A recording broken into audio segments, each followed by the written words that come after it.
जय जय श्री राधे।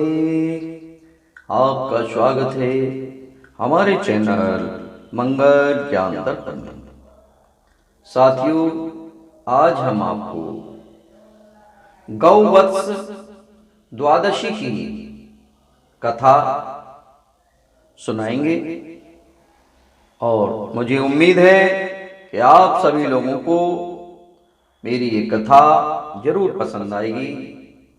जो मेरे नए साथी मेरे चैनल से जुड़े हैं उनसे निवेदन करूंगा कि वो मेरे चैनल को जरूर सब्सक्राइब कर लें। साथियों, ये छोटी सी कथा है और मैं चाहूंगा कि आप सब लोग इस कथा को पूरा श्रवण करें। पूरा श्रवण करने से ही हमें कथा का पूर्ण ज्ञान प्राप्त हो सकेगा। साथियों, कार्तिक मास की कृष्ण पक्ष की द्वादशी गौवत्स गाय बछड़ा के रूप में मनाई जाती है।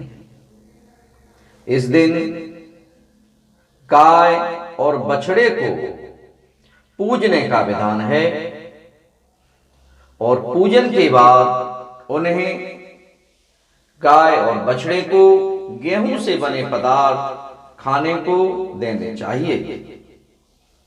इस दिन गाय का दूध व गेहूं के बने पदार्थों का प्रयोग वर्जित है।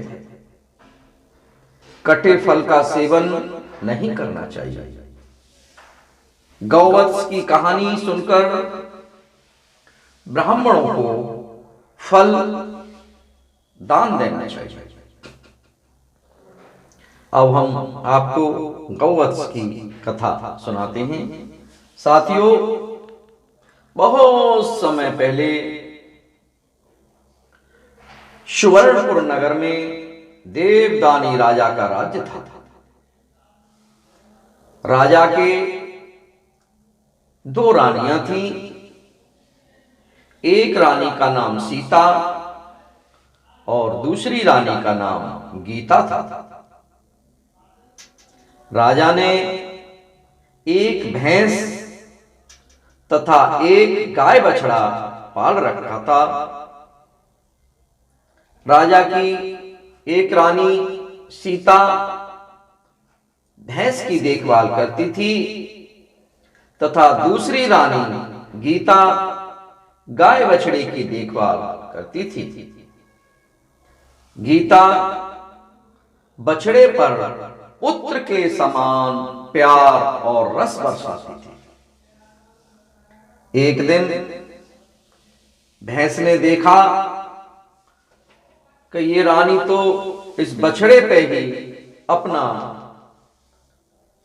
प्यार उड़ेलती रहती हैं, इसलिए भैंस ने चुगली कर दी कि गीता रानी मुझसे ईर्ष्या करती है। ऐसा सुनकर सीता ने गुस्से में आकर गाय के बछड़े को मारकर और गेहूं के ढेर में छुपा दिया। और जब राजा भोजन करने के लिए बैठे, उसी वक्त मांस की वर्षा होने लगी। महल के अंदर तथा महल के चारों ओर खून और मांस ही मांस दिखाई देने लगा और राजा की भोजन की थाली में भी मलमूत्र हो गया।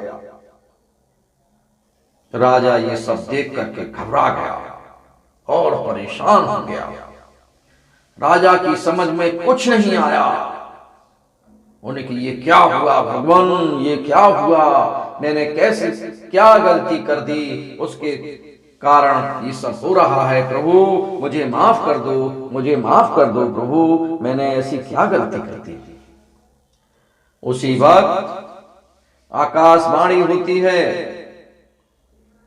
कि हे राजन, तुम्हारी रानी सीता ने गाय के बछड़े को मारकर गेहूं के ढेर में छिपा दिया है। कल गौवत्स द्वादशी है और तुम अपनी इस भैंस को राज्य से बाहर कर दो और गौवत्स की पूजा करो। तुम्हारे तप से बछड़ा जिंदा हो जाएगा। राजा ने ऐसा ही किया। राजा ने उस भैंस को अपने क्षेत्र से बाहर भिजवा दिया और जैसे ही राजा ने मन से बछड़े को याद किया और तप किया, वैसे ही बछड़ा गेहूं के ढेर से निकल आया। यह देखकर राजा प्रसन्न हो गया, रानी प्रसन्न हो गई। उसी समय से राजा ने अपने राज्य में आदेश दिया कि सभी लोग गौवत्स द्वादशी का व्रत करेंगे। साथियों, गौवत्स द्वादशी का व्रत करने से, गाय और बछड़े का पूजन करने से हमारे सभी कष्ट दूर होते हैं। इसलिए साथियों, मैं आपसे निवेदन करूंगा, अगर ये मेरी कथा आप लोगों को पसंद आई हो तो मेरे वीडियो को लाइक व चैनल को सब्सक्राइब अवश्य करें। फिर आगे भी हम मिलते रहेंगे एक नई कथा के साथ।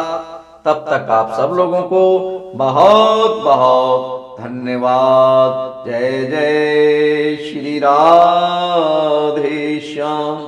जय जय श्री राम।